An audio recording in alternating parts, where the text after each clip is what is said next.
আসসালামু আলাইকুম। এটা হচ্ছে আমার লাউয়ের বাগান বলতে পারেন বা লাউ ক্ষেত বলতে পারেন। হ্যাঁ, তো আমি আপনাদের সাথে আজকে একটি বিষয় শেয়ার করব যাতে আপনারা সতর্ক হতে পারেন। এই দেখেন, এই আমার এই লাউয়ের যে আমি এই বাগানটা করছি বা এই লাউয়ের যে ক্ষেতটা করছি বলতে পারেন। হ্যাঁ, তো এখানে দেখেন আমি কিছু কিছু জিনিস দেখাই। হ্যাঁ, দেখেন এই লাউটা আলহামদুলিল্লাহ ভালো আছে। এই লাউটা এই যে দেখেন মাঝখান দিয়া উম, কেমন একটু মোটা, এখানে আবার মাঝখানে পেটটা চিকন হয়ে গেছে, আবার নিচে মোটা। এই যে এটা কিন্তু পচে গেছে। হ্যাঁ, লাউয়ের এই যেই ইয়াটা ছিল, কি বলে এটা, ছোট যেই লাউয়ের আমরা করা বলি। হ্যাঁ, আহ, এটা পচে গেছে। দেখেন আরও দেখাইতেছি আমি। তো এটা কী কারণে হয়েছে আমি বলতেছি। এই যে দেখেন, এই যে এখানে একটা পচে গেছে।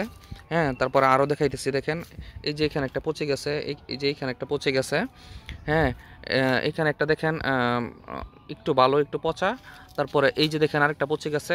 হ্যাঁ, এই যে দেখেন নিচে একটু ভালো আছে, মাঝখানে পচে গেছে। এই যে দেখেন অনেকটা চোখের মতো দেখা যাইতেছে। হ্যাঁ, তো এই যে দেখেন আরও আমি যদি আপনাদেরকে একটু দেখাই, দেখেন আমার লাউ গাছের অবস্থাটা কি হইছে।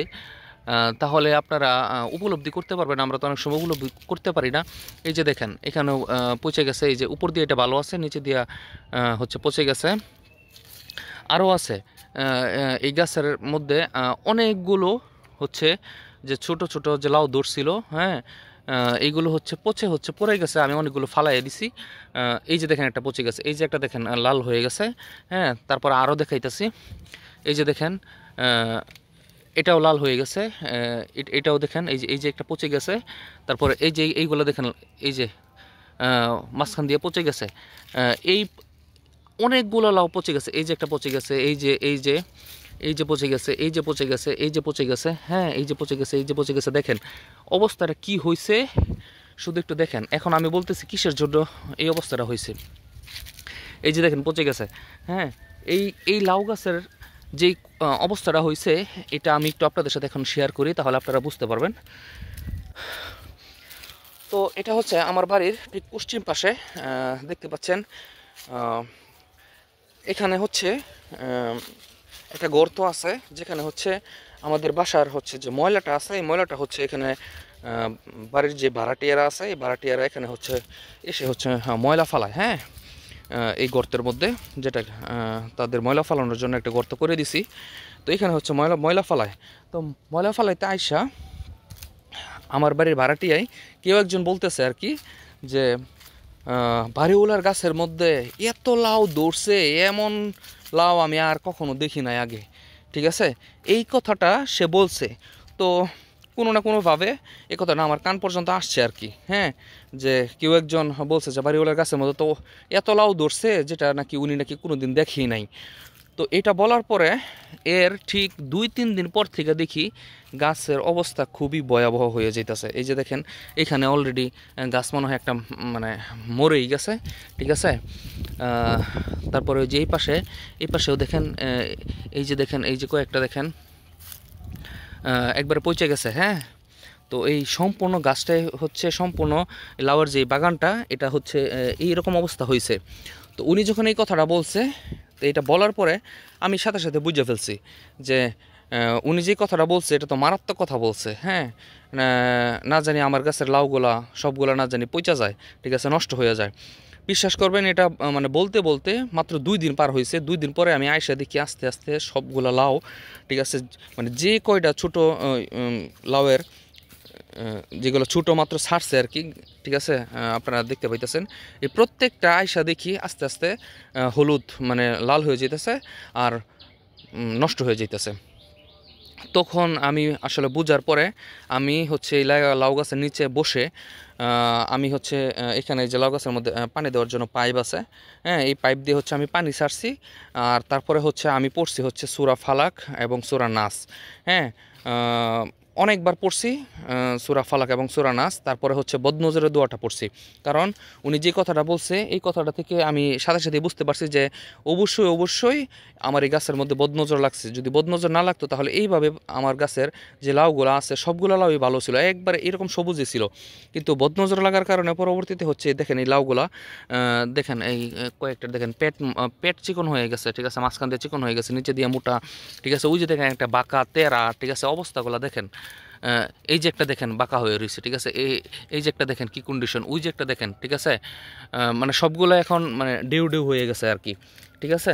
তো পরে হচ্ছে আমি হচ্ছে এখানে বদনজরের দোয়া পড়ছি, সূরা ফালাক এবং সূরা নাস অনেকবার পড়ছি। পড়ার পরে হচ্ছে গাছের মধ্যে নিয়ত করে হচ্ছে আমি ফু দিছি, আল্লাহ তালার কাছে সাহায্য চাইছি, আল্লাহ তালা যেন এই বদনজরগুলো যেন কেটে দেয়, তারপরে হচ্ছে বদনজরগুলো যেন নষ্ট করে দেয়। তারপরে হচ্ছে এখানে যে পানি ছাড়ছি এই পানির মধ্যে হচ্ছে হাতের মধ্যে পানি নিছি, নেওয়ার পরে হচ্ছে আমি হচ্ছে এই পানির মধ্যে ফু দিছি, ফু দেওয়ার পরে সারা গাছের মধ্যে আমি হচ্ছে ছিটিয়ে দিছি, ঠিক আছে। তো আপনারা অনেকেই দেখবেন মানুষের মুখ যেন না লাগে, মানুষের বদনজর যেন না লাগে, এর জন্য হচ্ছে অনেক সময় গাছের মধ্যে জুতা টাঙিয়ে রাখে, হ্যাঁ, এবং জুতা উল্টা করে রাখে। বিভিন্ন সময় দেখবেন হ্যাঁ অনেকে অনেক কিছু মানে গাছের মধ্যে বাইধা দেয় আর কি। কিন্তু কথা হচ্ছে আপনাকে বদনজর থেকে বাঁচতে হলে আপনার আল্লাহ তালার কাছে সাহায্য চাইতে হবে বদনজর থেকে বাঁচার জন্য। যে বদনজরের যে দোয়া রাসূলুল্লাহ সাল্লাল্লাহু আলাইহি ওয়াসাল্লাম আমাদেরকে শিক্ষা দিয়ে গেছেন, এই বদনজরের দোয়া আপনাকে পড়তে হবে। এবং আপনার যে গাছের মধ্যে বদনজর লাগছে বা আপনি যে মনে করবেন যে আপনার এই ফল গাছের মধ্যে বদনজর লাগছে, হ্যাঁ, সব ফলগুলো দেখবেন আস্তে আস্তে নষ্ট হয়ে পুড়ে যেতেছে, ঝরে যেতেছে, তখন আপনি বদনজরের যে দোয়া বিসমিল্লাহির রহমানির রহিম, আমি দোয়াটি আপনাদেরকে বলে দিতেছি। আউযু বিকালিমাতিল্লাহিত তাম্মাহ মিন কুল্লি শাইতানিন ওয়া হাম্মাহ ওয়া মিন কুল্লি আইনিল লাম্মাহ। এই বদনজর এই দোয়াটি পড়বেন, পরে গাছের মধ্যে ফু দিবেন, পানির মধ্যে ফু দিবেন, এই পানি হচ্ছে সম্পূর্ণ গাছের মধ্যে ছিটাবেন, গাছের গুঁড়ির মধ্যে দিয়ে দিবেন। ইনশাল্লাহ দেখবেন আপনাদের বদনজর কেটে গেলে আবার দেখবেন গাছ ইনশাল্লাহ আগের মতো ঠিক হয়ে যাচ্ছে।